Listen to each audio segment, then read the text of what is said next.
নমস্কাৰ বন্ধুসকল, আজি প্ৰজ্ঞান ইউনিভাৰ্ছ চেনেলত আপোনালোকক সকলোকে মই স্বাগতম জনাইছোঁ। এইবাৰ 29 মাৰ্চলৈকে আপোনাৰ ৰাশিফলৰ সপ্তম স্থানত শনিদেৱ গোচৰ কৰিব। তাৰপিছত অষ্টম স্থানত প্ৰৱেশ কৰিব। 14 মেলৈকে বৃহস্পতি আপোনাৰ ৰাশিফলৰ একাদশ স্থানত গোচৰ হৈ থাকিব। তাৰপিছত ই দ্বাদশ স্থানত প্ৰৱেশ কৰিব। 5 ডিচেম্বৰত বৃহস্পতি গ্ৰহই পুনৰ আপোনাৰ একাদশ স্থানত ৰেড গ্ৰেড গতিৰে প্ৰৱেশ কৰিব পাৰে। 18 মেলৈকে আপোনাৰ ৰাশিফলৰ অষ্টম স্থানত ৰাহু আৰু দ্বিতীয় স্থানত কেতুৰ গোচৰ কৰিব।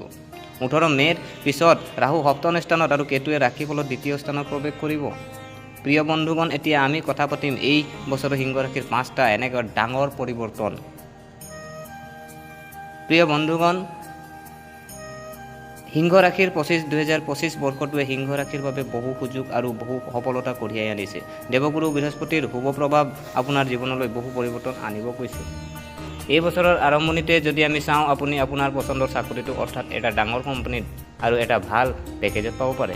আপোনাৰ সকলো কামতে হ'ব আপুনি আপোনাৰ দক্ষতাৰ, আপোনাৰ ছিনিয়ৰৰ আৰু আপোনাৰ চৌপাশৰ মানুহৰ আপ্লুত কৰাৰ সফল হ'ব। 2025 চনত আপুনি এনে বহু সুযোগ পাব য'ত আপুনি নিজৰ প্ৰতিভাক প্ৰমাণ কৰিব পাৰিব। প্ৰিয় বন্ধুসকল, আজি ব্যৱসায়ৰ জগতত যদি আপুনি নিজাববীয়াকৈ নাম উলিয়াব পাৰিব। আজি যদি চাওঁ সিংহ ৰাশি 2025ৰ যিখিনি বিত্তীয় ৰাশিফল যদি আমি চোৱা হয়, আৰম্ভণি আপোনাৰ জীৱনত আৰ্থিক উন্নতি কঢ়িয়াই আনিছে।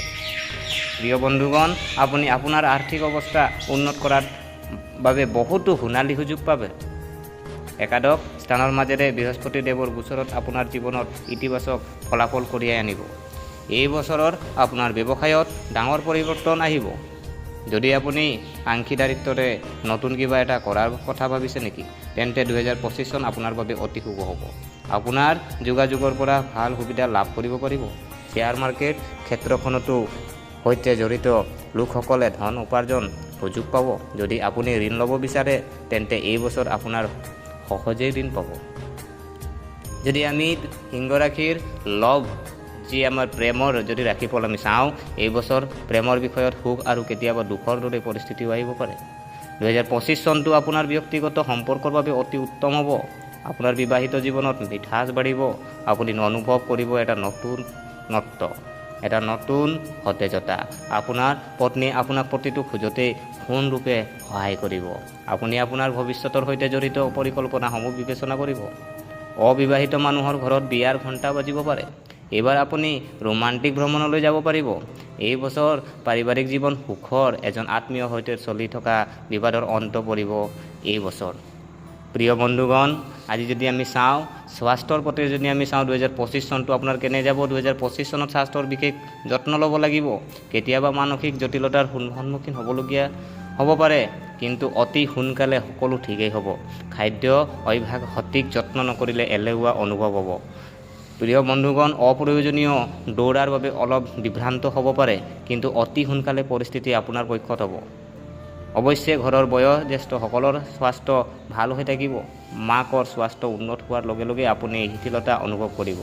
প্ৰিয় বন্ধুগণ, যদি আমি 2025 বৰ্ষৰ আমাৰ যি শিক্ষাৰ দিশটো যদি আমি চাওঁ, এইবাৰ ছাত্ৰ ছাত্ৰীয়ে লাভ কৰিব বহু সোণালী সুযোগ। তথাপিও পঢ়া শুনাত গুৰুত্ব সহকাৰে লোৱা প্ৰয়োজন আছে। যদি আপুনি উচ্চ শিক্ষা অনুষ্ঠানত নামভৰ্তি লোৱাৰ কথা ভাবিছে নেকি, তেন্তে আগতীয়াকৈ তাৰ বাবে প্ৰস্তুত চলাওক। অনলাইন টিউশ্যন বা কোচিঙৰ সৈতে জড়িত কামত আপুনি ভাল সফলতা লাভ কৰিব পাৰে। প্ৰতিযোগিতামূলক পৰীক্ষাৰ বাবে প্ৰস্তুতি চলোৱা ছাত্ৰ ছাত্ৰীয়ে সফলতা লাভ কৰিব। বছৰৰ শেষৰ ফালে উচ্চ শিক্ষাৰ বাবে বহিৰাজ্যলৈ যোৱাৰ সম্ভাৱনা আছে। এই সকলোবোৰ গ্ৰহ অনুকূল প্ৰভাৱে আপোনাক সহায় কৰিব। আইন অধ্যয়ন কৰা ছাত্ৰ ছাত্ৰীসকলে হঠাৎ বৃহৎ সাফল্য লাভ কৰিব। প্ৰিয় বন্ধুগণ, যদি আমি আজি আপোনাৰ গোটেই বছৰৰ ৰাশিচক্ৰ যদি চোৱা হয়, মুঠতে আগন্তুক বছৰটো নিয়োজিত লোকৰ বাবে অতি ভাল হ'ব। আৰু 2025 চনত ধনৰ বিষয়ত আপোনাৰ কোনো সমস্যা নহ'ব। আপুনি আপোনাৰ পত্নীৰ পৰা সম্পূৰ্ণ সমৰ্থন পাব।